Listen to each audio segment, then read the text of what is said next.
हम तो संतुष्ट है, तृप्त है, मस्त है।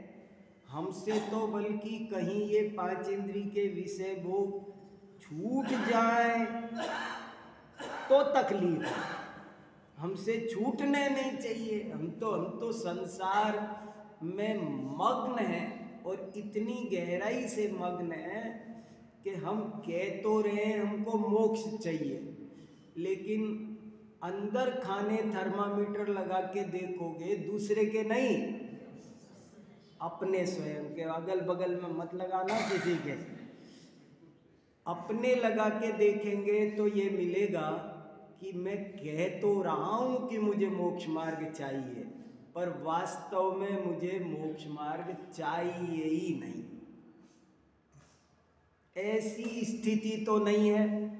अगर ऐसी है तो पहले इसे दूर करना जरूरी है, नहीं तो अभी आगे की बाधा, अभी चारित्र वाली बाधा, ज्ञान दर्शन वाली बाधा, अभी तो मैं और अभी पार्ट 2 सुनाने वाला हूँ, अभी तो उसके आगे की बाधाएं बताने वाला हूँ।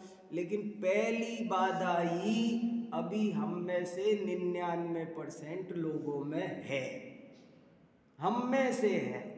इसलिए पहले तो उस बाधा को दूर करो और बहुत सच्ची भावना जागृत करो। क्योंकि कल सुनाया ना रजनी भाई ने, बहन श्री के वचनामृत में एक बोल आता है, सच्ची भावना हो और फलीभूत ना हो ऐसा हो नहीं सकता, वरना 14 ब्रह्मांड को शून्य होना पड़े। आप गाड़ी चाहते हो, 1-2 साल में 6 महीने में आ भी जाती है। आप मकान चाहते हो, 1-2 साल में आ भी जाती है। आप जिस दिन सोचते हो कि बच्चों की शादी करनी है, 1-2 साल में कर भी लेते हो। ये क्या बात है कि 50 साल हो गए कहते कहते कि हमको मोक्ष मार्ग चाहिए और हो नहीं रहा है। जरूर कुछ दाल में काला है। तो पहले तो वो काला निकालो।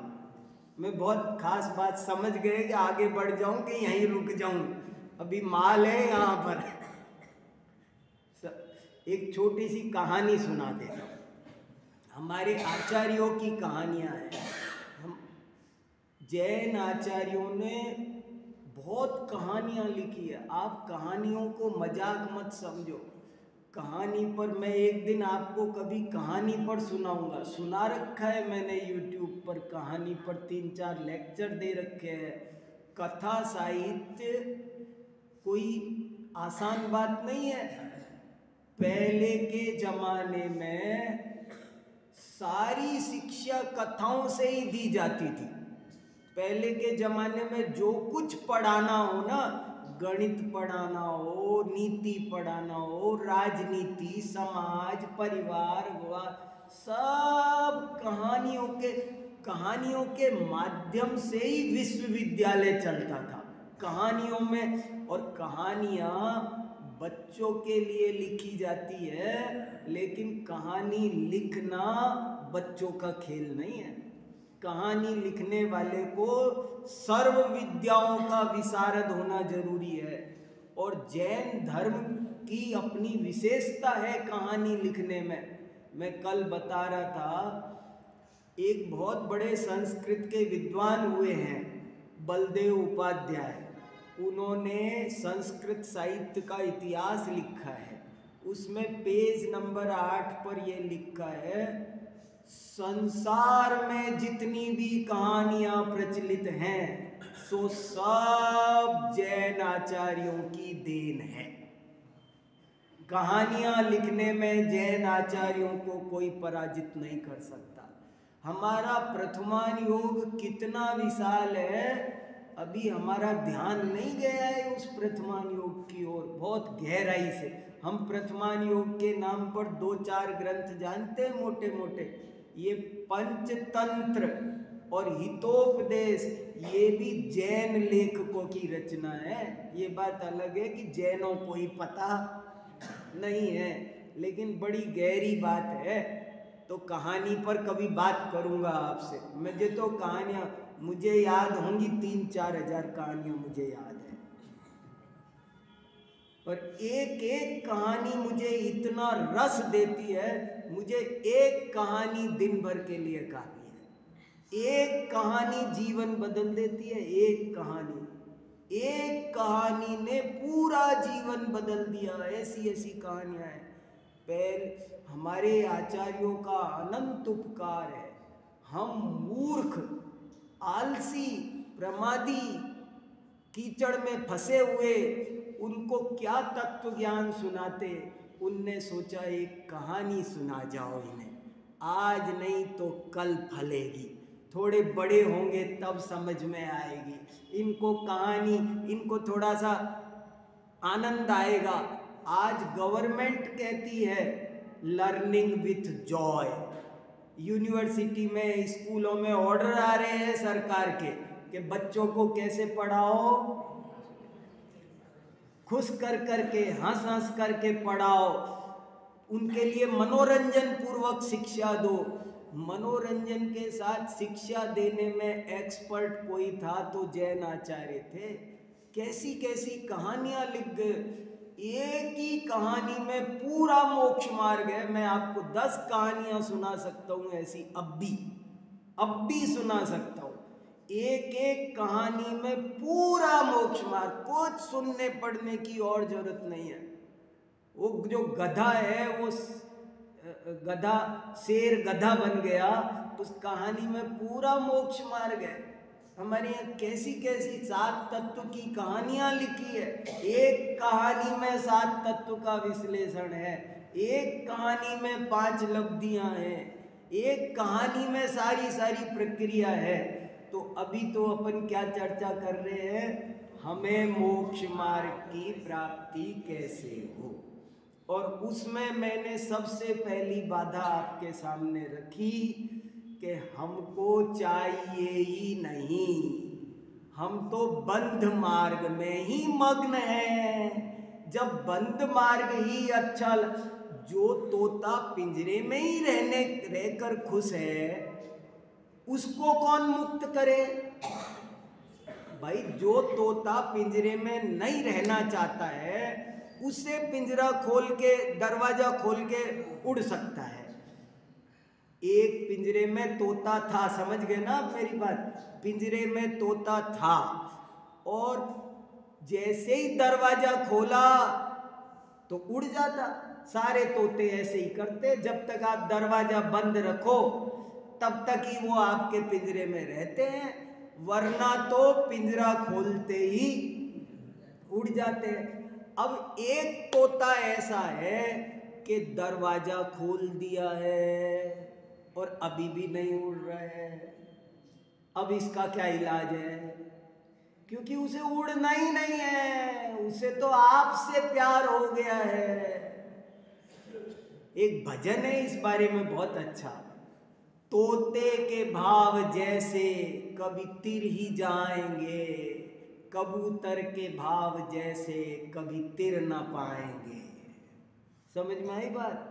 बड़ा प्यारा भजन है, पूरा ही भजन देखना पढ़ना, बहुत प्यारा भजन है।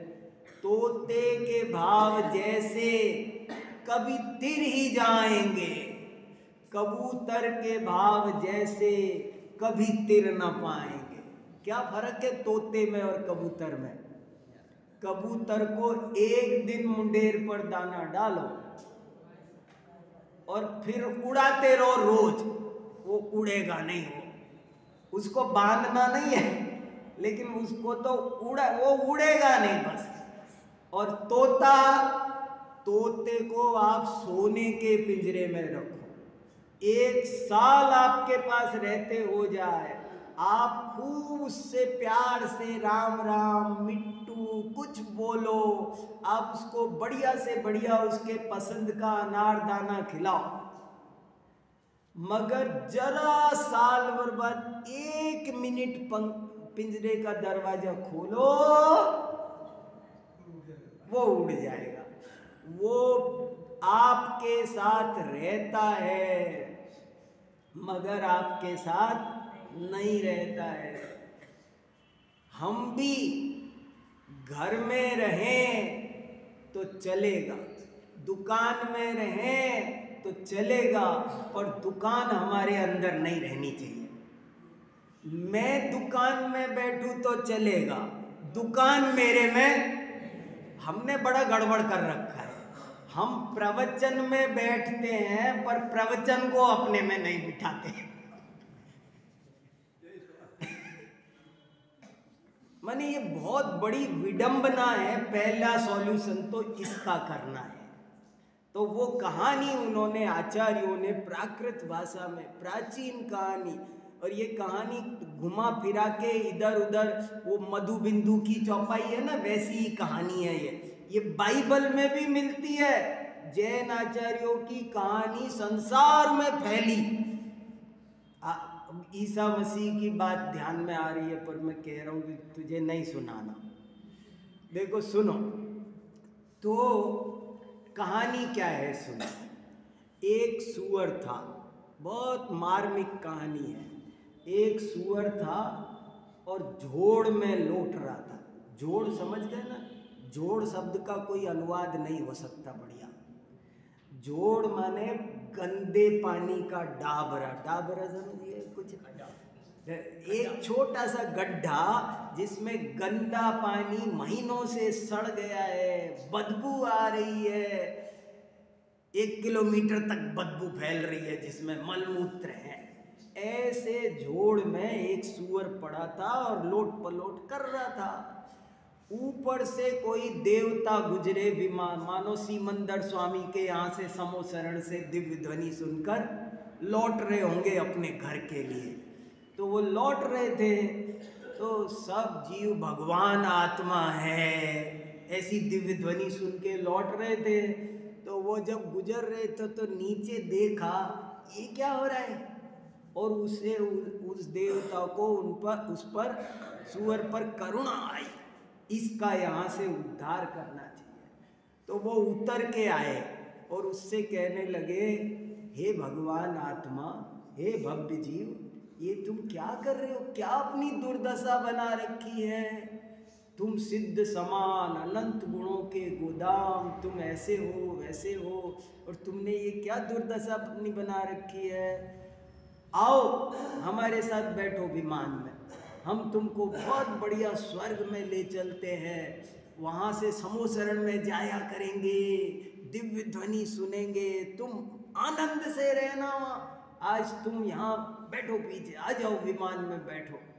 तो कहने लगा, अभी बैठता हूँ, रुको, आपका बहुत बहुत धन्यवाद।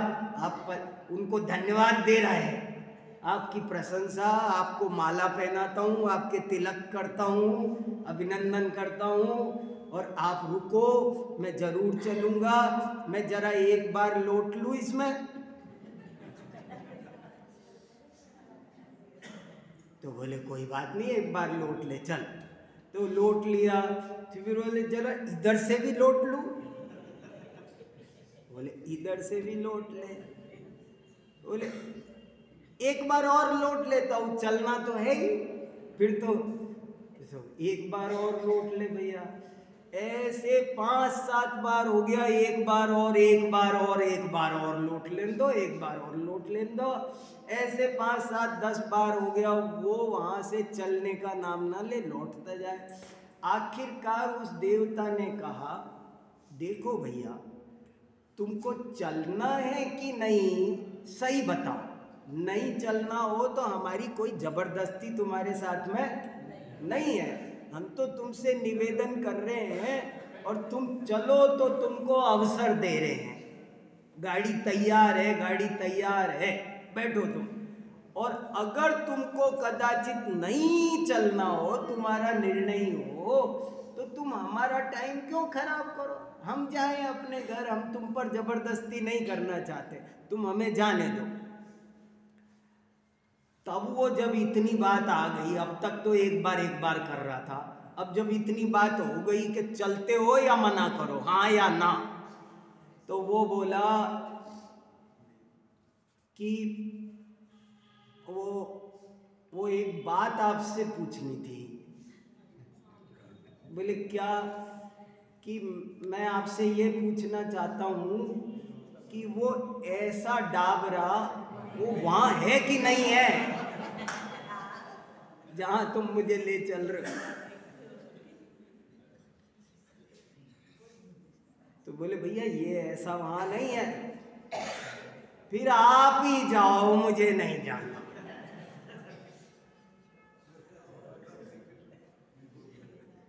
अरे अभी तो हमें विषय कसाय में बहुत मजा आ रहा है, उस कीचड़ में ना ये कौन सुअर है,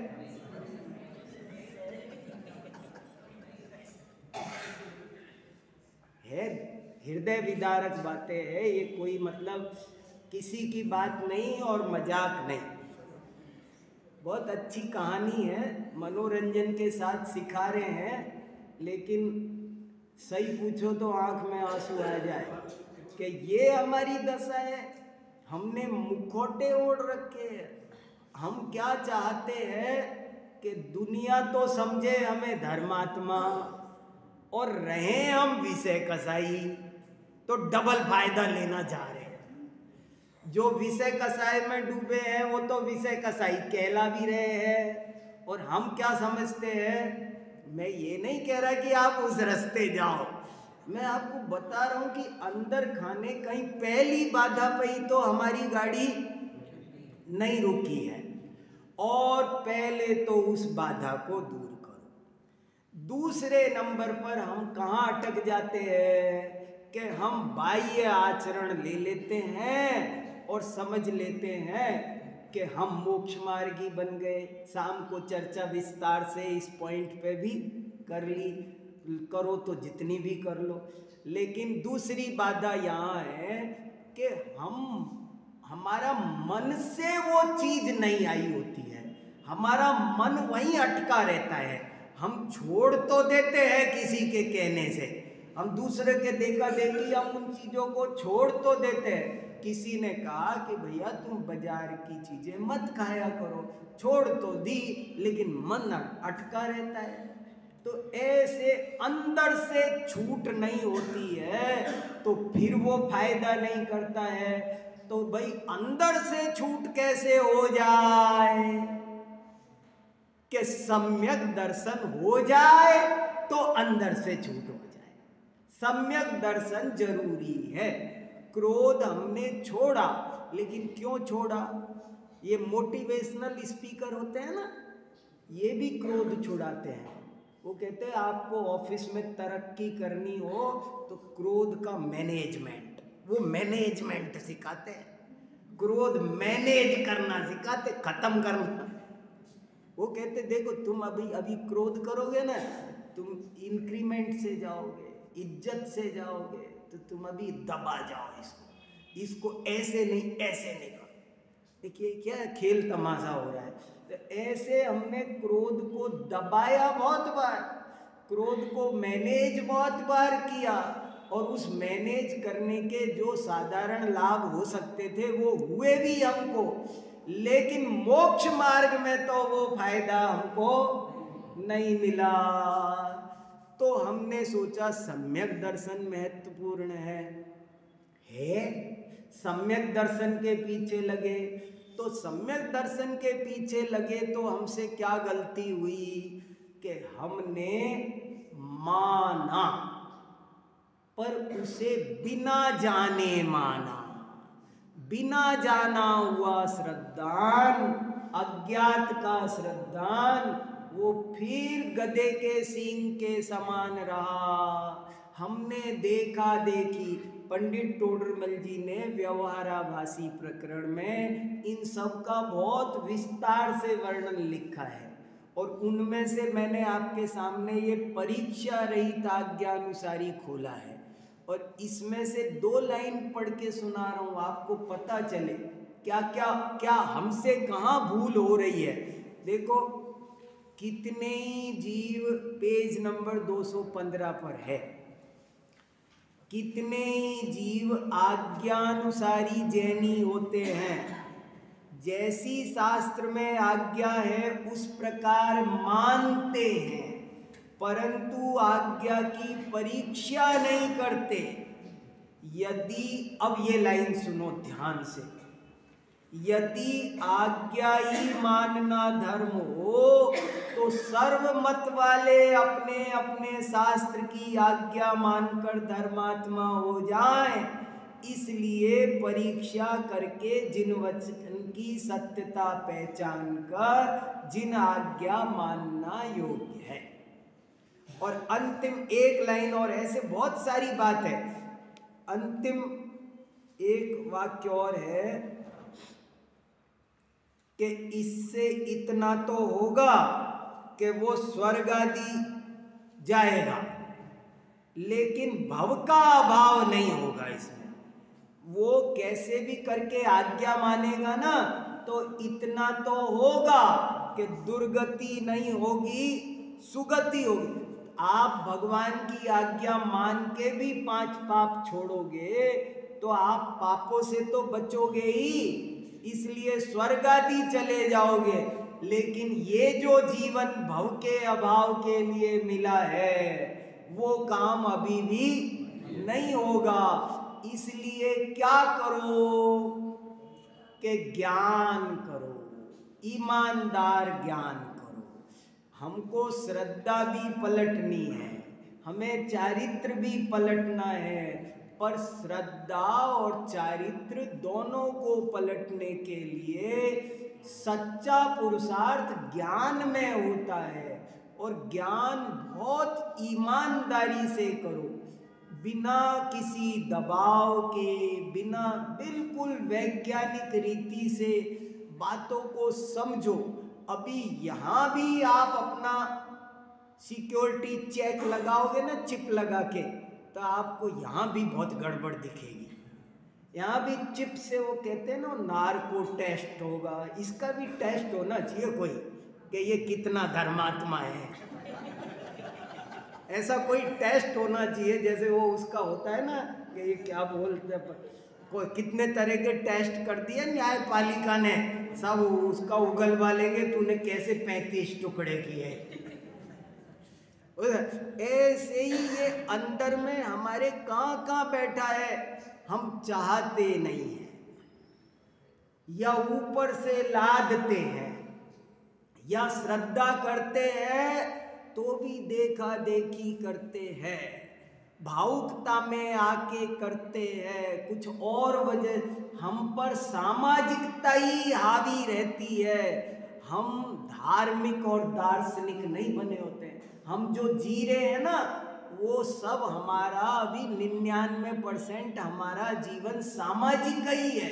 हम सबको एक दूसरे की जरूरत है और हम उसी से तत्व की परीक्षा कर रहे हैं। पर वो मामला हमारा बिल्कुल व्यक्तिगत होना चाहिए। तत्व निर्णय व्यक्तिगत काम है, सामाजिक नहीं। प्रभावना सामाजिक काम है। संप्रदाय अलग बात है और धर्म अलग बात है। संप्रदाय के लिए अलग प्रवचन करेंगे। आज मैं संप्रदाय के लिए प्रवचन नहीं कर रहा हूँ, आज ये प्रवचन के लिए प्रवचन नहीं है। आज तो मैं अपने मोक्ष मार्गी साथियों के साथ बहुत ईमानदारी से, पवित्र मन से, जो मैं मेरे लिए सोचता रहता हूँ अंदर, वो आपके सामने रख रहा हूँ और कोई मतलब नहीं है। मेरी चिंता को आपकी बना रहा हूँ कि आपकी भी है कि नहीं, होनी चाहिए ना। हमको हमारा ये जीवन जा रहा है ना तेजी से, तो हम कहाँ अटके हैं वो हमको सुलझना है। तो सबसे बड़ी जरूरत क्या निकली, हम कहाँ आ गए कि ज्ञान होना चाहिए। कहाँ आ गए हम कि ज्ञान होना चाहिए। पहले नंबर तो मोक्ष मार्ग की सच्ची अभिलाषा होनी चाहिए और दूसरे नंबर पर पुरुषार्थ कहाँ करना चाहिए, ज्ञान। अब जरा सी बात इसके आगे बढ़ाता हूँ। जब कहा कि ज्ञान करना चाहिए, अभी अपन ने जैसे चारित्र के पक्षपाती को समझाया, श्रद्धा के पक्षपाती को समझाया, जैसे कुछ लोग, हमारे कुछ साथी तो चारित्र के पीछे पड़े हैं, हमारे कुछ साथी श्रद्धा के पीछे पड़े हैं, पढ़ना चाहिए ज्ञान के पीछे, सो कोई नहीं पढ़ा। अब मेरा प्रवचन सुन के कोई ज्ञान के पीछे पड़ेगा, अब वो भी सुन लो, दोबारा तो कल बताने आऊंगा नहीं ना। तो ज्ञान के पक्षपाती से क्या भूल होती है कि वो सोचता है कि अच्छा ज्ञान करना चाहिए, तो वो ज्ञान के नाम पर यूनिवर्सिटी खुली है। ज्ञान भी बहुत बड़ा संसार है, 72 कलाएं हैं, ज्ञान की भी कोई था नहीं है। कितना ज्ञान, इस जीव ने अनेक बार 11 अंग 9 पूर्व का ज्ञान किया। तो ज्ञान ज्ञान ज्ञान ज्ञान कर रहे हो, स्वाध्याय स्वाध्याय कर रहे हो, तो कैसा स्वाध्याय चाहिए वो भी चेक करना है। अब ज्ञान भी कौन सा चाहिए, पंडीय पंडीय पंडीय कण छोड़ी भी तुस गंडीय।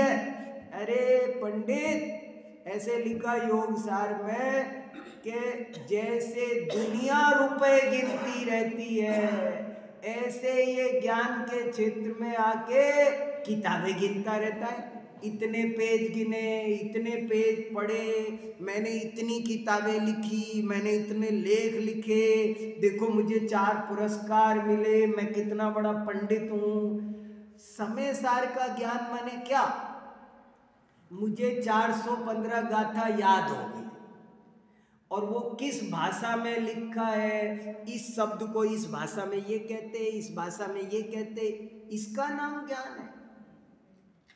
वो मोक्ष मार्ग में जैसे वो चारित्र उपयोगी नहीं रहा, जैसे मोक्ष मार्ग में ऐसा आज्ञा वाला श्रद्धा उपयोगी नहीं रहा, ऐसे ही शास्त्र ज्ञान भी मोक्ष मार्ग में कारण नहीं है। और एक सूत्र सुनो गजब का, शास्त्र ज्ञान मोक्ष मार्ग का कारण नहीं है, तत्व ज्ञान मोक्ष मार्ग का कारण है। शास्त्र तो साधन थे, शास्त्रों के माध्यम से तत्व ज्ञान करना चाहिए था, जोर तत्व ज्ञान पे देना चाहिए था, किताब पढ़ पढ़ कर रिकॉर्ड नहीं बनाना।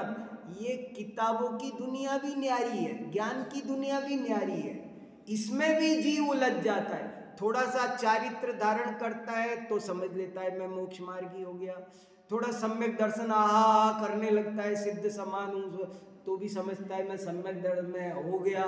और ये ज्ञान वाला भी थोड़े बहुत पढ़ लिख करके ये समझता है मैं भी मोक्ष मार्गी हो गया। ऐसे नहीं होता। जैसे जीपीएस देखते हैं ना, गाड़ी का मोबाइल पे जीपीएस देखते हैं, मोहनलाल सुखाड़िया यूनिवर्सिटी, फिर गाड़ी कहाँ चलाते हैं, मोबाइल पे की सड़क पे। मोबाइल में देखते हो, कहते हो ये रहा, अब अमुक चौराया आ गया, अब कुमारन का चौक आ गया, क्या आ गया, ये आ गया, ये आ गया, तो ये आ गया, तो ये इसमें आया है कि रोड पे आया है। नहीं, समझ लो मुझे दाढ़ी बनानी है, मुझे शेविंग करनी है, मैं शीशे में देखता हूँ ना, तो देखता कहाँ हूँ, शीशे में। और रेजर कहाँ चलाता हूँ, क्रीम कहाँ लगाता हूँ, दर्पण के लगाए, दर्पण के क्रीम लगाओ।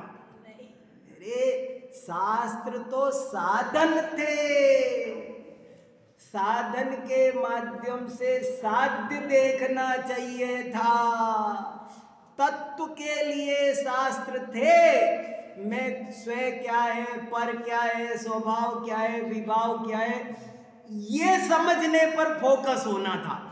शास्त्र पढ़ो मगर 4 बात समझो।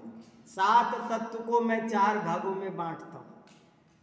शास्त्रीय भाषा में 7 तत्व है और सीधी सच्ची अपनी भाषा में 4 तत्व है। स्वयं, पर, स्वभाव, विभाव, खेल खत्म।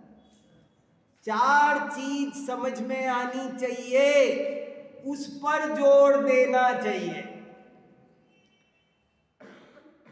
उस पर जोर नहीं दिया तो फिर ज्ञान की दुनिया में भी भटकने के बहुत रास्ते हैं। तो इसके लिए क्या करना चाहिए कि हम ज्ञान की दुनिया में भी ना भटकें, हम चारित्र की दुनिया में भी ना अटकें, हम श्रद्धा में भी भूल भ्रम में ना पड़ जाएं। तो क्या करना चाहिए? उसके आगे फिर एक स्टेप है कि हमको गहरा वैराग्य होना चाहिए। संसार से जिसे तीव्र वैराग्य होगा वही इस मार्ग में सफल होगा, नहीं तो नहीं होगा। अभी कहीं कहीं हमको उनमें अनुरक्ति है, हमें वैराग्य नहीं हुआ है, हमारी गहरी विरक्ति ही। हमें तीव्र वैराग्य होना चाहिए, तब हम कहीं नहीं अटकेंगे। मैं एक उदाहरण बहुत देता रहता हूँ कि समझ लो मेरी IAS की फाइनल एग्जाम है, रिटन टेस्ट चल रहा है, 3 घंटे का पेपर है और मैं परीक्षा में बैठा कॉपी लिख रहा हूँ तेजी से। अब उस समय में 3 घंटे में मैं कितना डिस्टर्ब होऊंगा, कितना क्या सोचूंगा, मम्मी पापा को कितना याद करूंगा, किसको कितना याद, दुकान घर की कितनी, मेरा बाहर स्कूटर खड़ा है, याद आएगी? अच्छा, कोई पीछे बैठे वाला कुछ पूछे करे तो बता दोगे? अच्छा, कोई मुझे चिढ़ा दे, ओए मोटू, ओए कालू, लंबो, बच्चे हैं छेड़ते रहते हैं, कोई छेड़ दे मुझे चिढ़ा दे, कोई गाली दे दे मुझे, तो क्या होगा?